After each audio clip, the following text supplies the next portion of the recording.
morning. It's just after 7:30 on Saturday morning, about 7:45 now I think actually, and I've just been walking the dog and I'm coming back through the town, Truro. I'll just show you a little bit of it in the background there. It's quite nice, isn't it? I'm down by the river actually, by the River Fal, which is tidal, so as you can probably see there's just a lot of mud right now.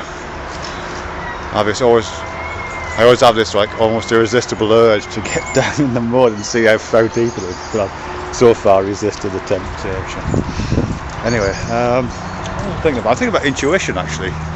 So I'm doing some work with some students at the minute, which is kind of tangential to, but does touch on intuition. And I'm thinking about intuition in performance in that context. But more generally, I'm thinking about intuitions. Because I feel like I've got some grasp on parts of it, but I haven't got the whole picture, you know what I mean? I'd really like to get the whole picture.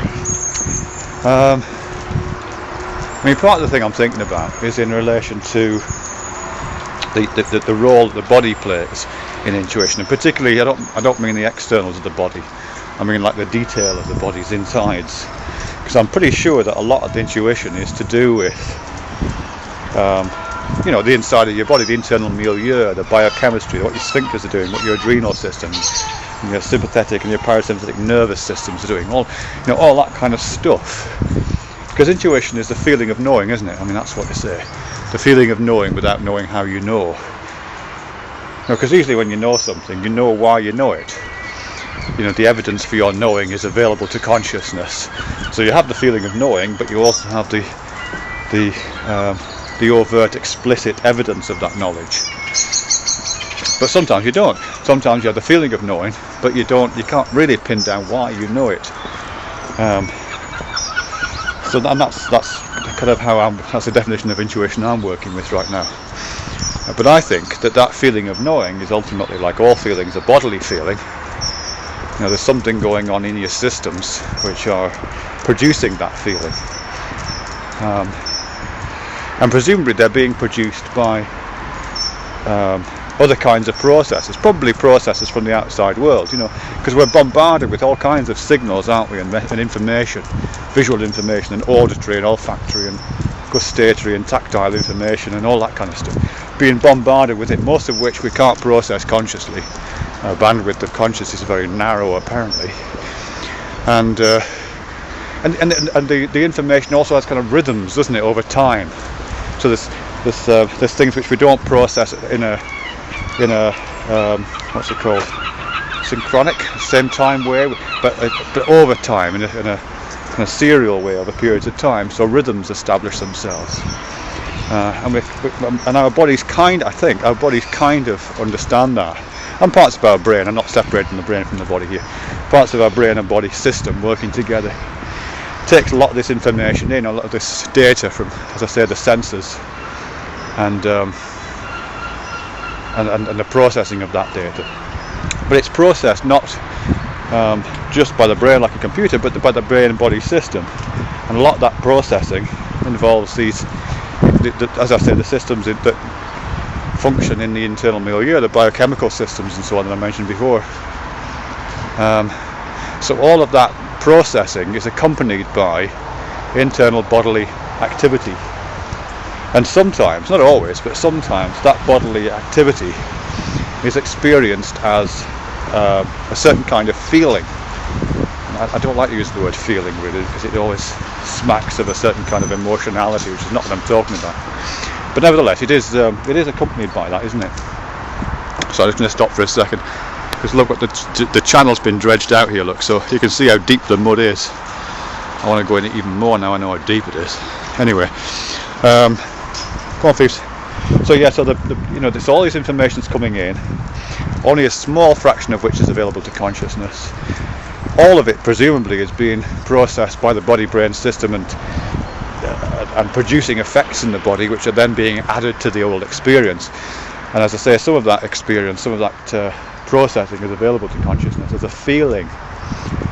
And I think that there's something like intuition builds into that. Occasionally you get the feeling of knowing something because the signals in the environment, either in the moment that you're in, or else built up over time through these recognition of this non-conscious recognition of patterns over time, rhythms, that activity eventually produces manifest feelings in the body which do poke into consciousness just a little bit, and at that point you get an intuition. You get kind of freaked out. Well, this is a bit scary situation, or I've just got a creepy feeling here, or this feels right, or I feel like I know this. And ideally, it leads to action. I mean, this is kind of where I'm going with some of my students. Ideally, that intuition doesn't just stop at the feeling stage. It's also used if it's recognised, and if it's authentic feeling, it's not just bogus and incorrect. It's also used to drive and shape future behaviour. So you behave wisely in complex situations by having a good intuitive sense of that situation, with the contact between the self, your conscious mind, and the situation being the intelligence that your body is displaying by going through these various processes. That's kind of how I'm thinking of it. The difficult bit, well, one of the many difficult bits, or the kind of paradoxically counterintuitive bits in all this, is that in order to get a better grasp of the outside world, and to develop the skills that you need to be better in contact with the outside world, you need to do exercises which feel like a retreat. You know what I mean? You need to be able to detect what's happening in your body better, and not block signals that's coming up from your body, or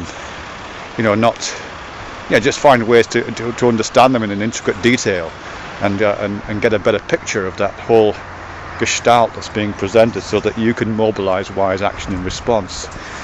But it feels like, looking at the outside world, or because we are so outwardly directed, we have all this intentional flow coming out of us.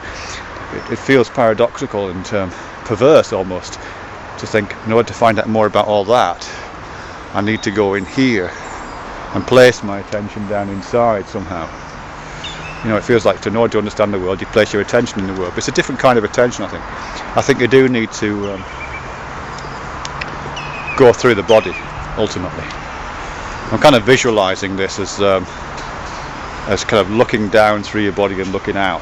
That's kind of how I'm visualizing it. Because your body stands between you and the world. It doesn't feel like it is. I guess just because of the way our sensory organs are placed on top of our head, and the bulk of our body seems to lie below it. It feels like the world is just here, pouring into our faces, and so to go down is to retreat. But it's not actually. The body is between us and the world, really. And in order to get to the world, you have to go through the flesh. So now I think, and in order to behave intelligently, you have to mobilize the flesh, go through the flesh and mobilize it. Make any sense at all? I don't know. Anyhow, it's quite nice down here in Truro. Look. I quite like the mud flats. I quite like these boats that are kind of marooned. Interesting. Anyway, I've got to get back now. See ya.